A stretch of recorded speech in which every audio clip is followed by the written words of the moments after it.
ఈ పెక్యునరీ జ్యూడిసెక్షన్ యాక్ట్లో 20 లక్షల రూపాయల వరకు ఉన్నటువంటి వాల్యూని అన్ని రాష్ట్రాలు తగ్గించిన అధ్యక్ష. కేరళ ఈరోజు 10 లక్షలకే తగ్గించింది. కర్ణాటక పక్కన ఉన్న కర్ణాటక కూడా 10 లక్షలకే తగ్గించింది.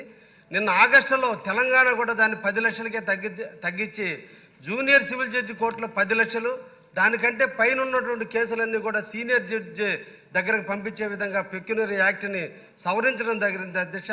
అదేవిధంగా ఆంధ్రప్రదేశ్లో కూడా సవరిస్తే సత్వర న్యాయం ప్రజలందరికీ కూడా జరుగుతుంది అధ్యక్ష. దీనివల్ల సమస్యలు తలెత్తకుండా ప్రజలు శాంతి భద్రతల ఏడల గౌరవంగా ఉంటారని అధ్యక్ష మీ ద్వారా న్యాయశాఖ మంత్రిని అడుగుతున్నాను అధ్యక్ష. ధన్యవాదాలు అధ్యక్ష. శ్రీరామ్ తాతయ్య గారు, జగ్గీపేట ఎమ్మెల్యే గారు. ధన్యవాదాలు అధ్యక్ష.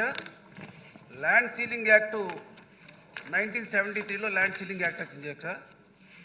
భూపరిధి ఎక్కువ భూమి తక్కువ మంది దగ్గర ఉంది, ల్యాండర్స్ కూడా చాలామంది ఉన్నారని చెప్పి ఒక యాక్ట్ తీసుకొచ్చారు అధ్యక్ష.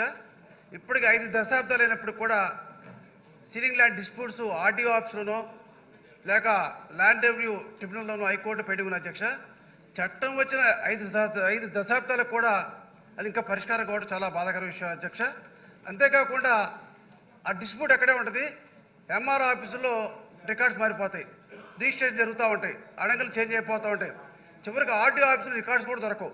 ఇప్పటికైనా సరే ఆ ల్యాండ్ సీలింగ్ యాక్ట్లో ఉన్నటువంటి డిస్ప్యూట్స్ క్లియర్ చేసి రాష్ట్ర వ్యాప్తంగా అదనపు భూమిని ల్యాండర్స్ పూరికి ఇవ్వడం కానీ, ఇళ్ల స్థలాలుగా లేకపోతే వ్యవసాయ భూములుగా లేక కమర్షియల్గా వాడుకొని ప్రభుత్వం వాడుకోవాలి. ప్రత్యేకంగా మా కాన్స్టిట్యూన్సీలో 100 ఎకరాల ల్యాండ్ సీలింగ్ సంబంధించిన డిస్ప్యూట్ చాలా ఉన్నాయి.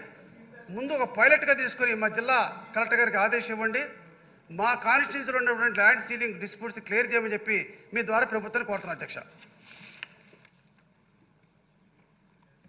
సభ్యులందరికీ ఒక మనవండి సార్. చీఫ్ విప్ గారు, మీరు మీ విప్స్ అందరు కలిసి మనవి, ఇప్పుడు 8వ రోజు వర్కింగ్ డే అవుతుంది, ఇంకా కొంతమంది ఎమ్మెల్యేలు ఫస్ట్ టైం కూడా మాట్లాడలేని నాకు సమాచారం. మీరు అందరు ఎమ్మెల్యేలు ఈ సెషన్లో మాట్లాడాలి. 0 అవర్లో మాట్లాడతారా లేకపోతే డిమాండ్స్ మీద మాట్లాడతారో, ఎవరైనా మాట్లాడిన వాళ్ళు ఉంటే వాళ్ళందరి నేమ్స్ తీసుకొని వాళ్ళందరి చేత ఈ సెషన్లో మాట్లాడించే అవకాశం కల్పించాలి. ఆ బాధ్యత మీరు తీసుకోండి సార్.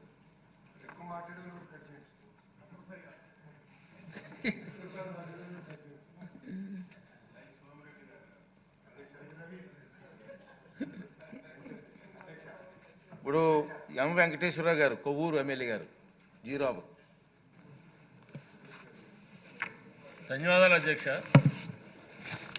ఎన్నికబడిన తరగతుల విద్యార్థులు ఎవరైతే ఉన్నారో వాళ్ళకి విద్య అనేటువంటి దూరం కాకూడదు, నాణ్యమైనటువంటి విద్య అందించాలని చెప్పిన ఆలోచనతో స్వర్గీయ మాజీ ముఖ్యమంత్రి వర్యులు నందమూరి తారక రామారావు గారు గురుకుల పాఠశాలలు స్థాపించడం జరిగింది సార్. అందులో భాగంగా రాష్ట్ర వ్యాప్తంగా కూడా ఎస్సీ మరియు బీసీలకు సంబంధించిన గురుకుల పాఠశాల అనేటువంటి స్థాపించడం జరిగింది సార్. మా కొవ్వూరు నియోజకవర్గం, తూర్పుగోదావరి జిల్లా కొవ్వూరు నియోజకవర్గంలో కూడా గతంలో ఎస్సీ గురుకుల పాఠశాల ఉంది సార్. తర్వాత 14-19 కాలంలో గౌరవ ముఖ్యమంత్రి చంద్రబాబు నాయుడు గారు ముఖ్యమంత్రిగా ఉండగా బీసీల యొక్క వెనుకబడిన తరగతులకు సంబంధించిన విద్యార్థులు కూడా ఒక గురుకుల పాఠశాల స్థాపించడం జరిగింది సార్. అప్పుడు లాస్ట్లో అది స్థాపించడంతో ఒక అద్దె భవనంలోనూ ఆ గురుకుల పాఠశాలని ఏర్పాటు చేయడం జరిగింది సార్. సరైనటువంటి సౌకర్యాలు లేక, సరైనటువంటి బిల్డింగ్ లేక అప్పట్లోనూ తాత్కాలికంగా పెట్టినటువంటి బిల్డింగ్లోనే గడిచినటువంటి ప్రభుత్వం 5 సంవత్సరాలు కూడా కనీసం బీసీ లీడలా నా బీసీలని చెప్పుకున్నటువంటి జగన్మోహన్ రెడ్డి గారు కనీసం దానికి స్థలం కేటాయించడం కానీ, పక్కా భవనం నిర్మాణం చేయడం కానీ 5 సంవత్సరాలు కూడా ఎక్కడ కూడా పట్టించుకునే పరిస్థితి ఉంది సార్. మొదటిలో ఎంతమంది అయితే పిల్లలు జాయిన్ అయ్యారో దానితోటి క్రమేపీ తగ్గుతున్నటువంటి పరిస్థితులు అక్కడ వచ్చాయి. సరైనటువంటి సౌకర్యాలు లేక ఇవాళ పేద విద్యార్థులకు ఎంతో కొంత న్యాయమైన విద్య అందుతుందంటే ఎన్టీ రామారావు గారు స్థాపించినటువంటి గురుకుల పాఠశాల తప్ప మరొకటి లేని పరిస్థితి ఉంది సార్. దయచేసి ఆ యొక్క గురుకుల పాఠశాలలో మా కొవ్వూరు నియోజకవర్గంలో గురుకుల పాఠశాలకి స్థలాన్ని కేటాయించి పక్కా భవనాలు నిర్మాణం చేసినట్లయితే కనుక పేద విద్యార్థులు ఎక్కువ చదువుకోవడానికి అవకాశం ఉంది. కాబట్టి అది రిజర్వ్డ్ నియోజకవర్గం సార్. ముఖ్యంగా ఎస్సీలు బీసీలు ఎక్కువ ఉండేటువంటి నియోజకవర్గం కాబట్టి పేద విద్యార్థులకు అది ఎంతో నాణ్యమైనటువంటి విద్య అందించడం కోసం ఉపయోగపడుతుంది. కాబట్టి దయచేసి సంబంధిత మంత్రివర్యులు ఉన్నారు, మీ ద్వారాగా మంత్రి గారికి తెలియజేస్తా ఉన్నాను, ఆ బీసీల గురుకుల పాఠశాలకి వెంటనే స్థలం కేటాయించి పక్కా భవనం నిర్మాణం చేయాలని చెప్పని మీ ద్వారాగా కోరుతున్నాను అధ్యక్ష. ధన్యవాదాలు అధ్యక్ష. గౌనీయులు అస్మిత్ రెడ్డి గారు. Thank you speaker sir.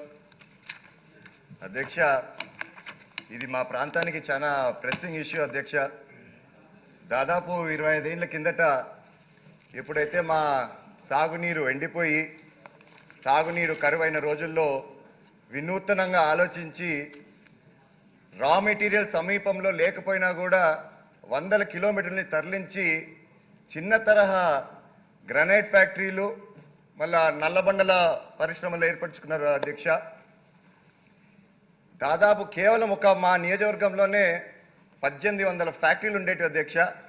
మీరు ఒకటి గమనించాలి అధ్యక్ష, ఇక్కడ ఉండేటివి అన్నాను ఎందుకంటే గత ప్రభుత్వం పెంచిన విద్యుత్ ఛార్జీలు అయితేనేమి రాయితీలు అయితేనేమి కట్టుకోలేక దాదాపు చాలా మూతపడిపోయినాయి అధ్యక్ష. ఈ ఫ్యాక్టరీలలో ఎంత కాదన్నా ఒక నియోజకవర్గం మా తాడిపత్రిలోనే దాదాపు 30,000 నుంచి 40,000 మంది ఉపాధి కల్పించేవాళ్ళు అధ్యక్ష. కానీ ప్రస్తుతం ఈ ఫ్యాక్టరీస్ అన్ని మూతపడిన వల్ల కేవలం దాదాపు 20,000 మంది రోడ్డును పడ్డారు. మరి లోకేష్ గారు పాదయాత్ర తర్వాత శంకారామం పెట్టినప్పుడు ఆ మీటింగ్లో నేను ఇదే విషయం లేవనెత్తితే ఖచ్చితంగా మన ప్రభుత్వం వచ్చాక వీళ్ళకి న్యాయం చేద్దామని అన్నాడు. ఈ విద్యుత్ ఛార్జీలు ఇప్పుడైతే అధ్యక్ష దాదాపు 8 నుంచి 9 రూపాయలు ఉన్నాయి. నేనేమని కోరుతున్నానంటే ఒకే ఒక పంట పండే మా రాష్ట్రానికి మా ప్రాంతానికి ఈ విద్యుత్ ఛార్జీలు ఏవైతే 8 నుంచి 9 రూపాయలు ఉన్నాయో 2 రూపాయలు చేసి రాయితీలు తగ్గించారంటే మాకు కనీసం 2 పూటల భోజనమైనా దొరుకుతుందని చెప్పి ఆశిస్తున్నాం అధ్యక్ష. సో దయచేసి మన హెచ్ఆర్డి మినిస్టర్ గారిని అయితేనేమి అదేవిధంగా స్మాల్ స్కేల్ ఇండస్ట్రీ మినిస్టర్ని అయితే నేను కోరేది దయచేసి దీనిపైన కొంచెం దృష్టి సాగించండి మరొక్కసారి మీ ద్వారా కోరుతున్నా అధ్యక్ష.